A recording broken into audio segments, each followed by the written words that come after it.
नमस्कार, मेरा नाम शिवम वर्मा, न्यू लाइव में आपका स्वागत है। हमारे साथ विशेषज्ञ प्रीतम द्विवेदी इस टाइम मौजूद हैं, जो कि हमें डिफेंस की जानकारियाँ देंगे। आज बताएँगे उसके बारे में क्या-क्या हथियारों को लेकर भारत ने क्या-क्या तैयारियाँ कर रखी है।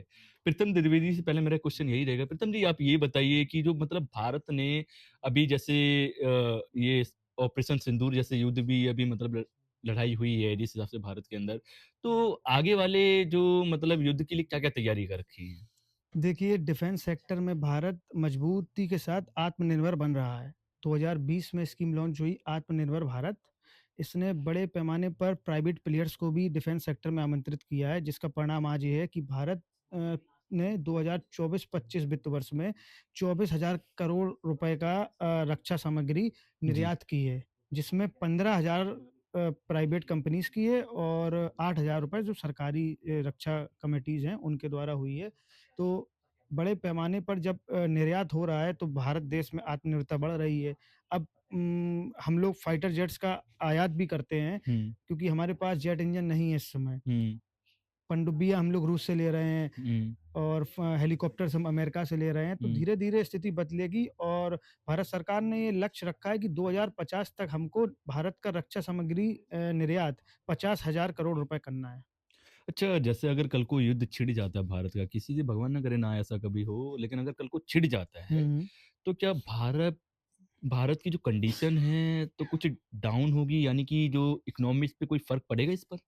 देखिए, युद्ध जब भी आता है तो इकोनॉमीज़ पे फ़र्क पड़ता है, क्योंकि आप नेशनल इमरजेंसी लगाएँगे उस समय और आपकी जो भी विकास कार्य होगा वो सब स्थगित होंगे। जी। आपको रक्षा सामग्री खरीदने के लिए एक प्रस्ताव लाना पड़ेगा, सीसीएस जो हमारे यहाँ सबसे बड़ी कमेटी है, हुँ, वो लाती है।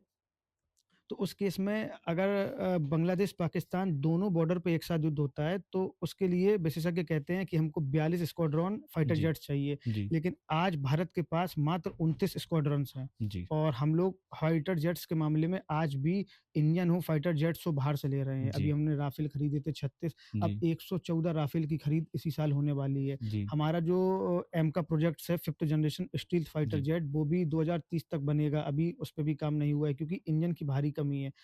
1990 में कावेरी इंजन सरकार ने योजना बनाई थी कि हम इसको 10 साल या 20 साल के अंतराल में बना लेंगे, लेकिन आज 40 साल होने के बावजूद उस इंजन में सफल नहीं हुए भारतीय हमारे वैज्ञानिक।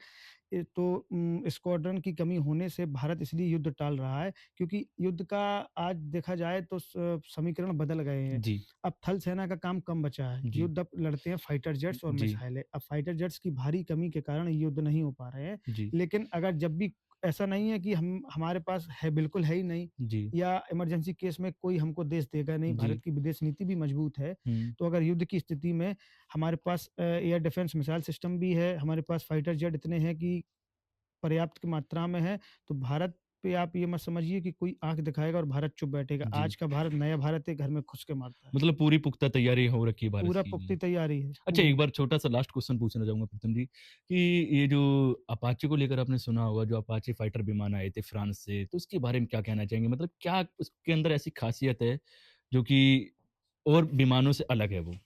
देखिए, अपाचे विमान दरअसल ये डायरेक्ट कॉम्बैट फाइट में नहीं जाते हैं। हुँ, ये फाइटर एयरक्राफ्ट नहीं है अपाचे, ये हुँ, हेलीकॉप्टर हैं। हुँ, तो अपाचे आपको सैनिकों को किसी दुर्गम स्थल हो, वहाँ नहीं पहुँच पा रहे हो, उनको टेक अपलिफ्ट करना हो या किसी टैंक को अपलिफ्ट करना हो, तो अपाचे की जो लिफ्टिंग कैपेसिटी है, वो कई गुना जो अन्य हेलीकॉप्टर से उनसे कई गुना है।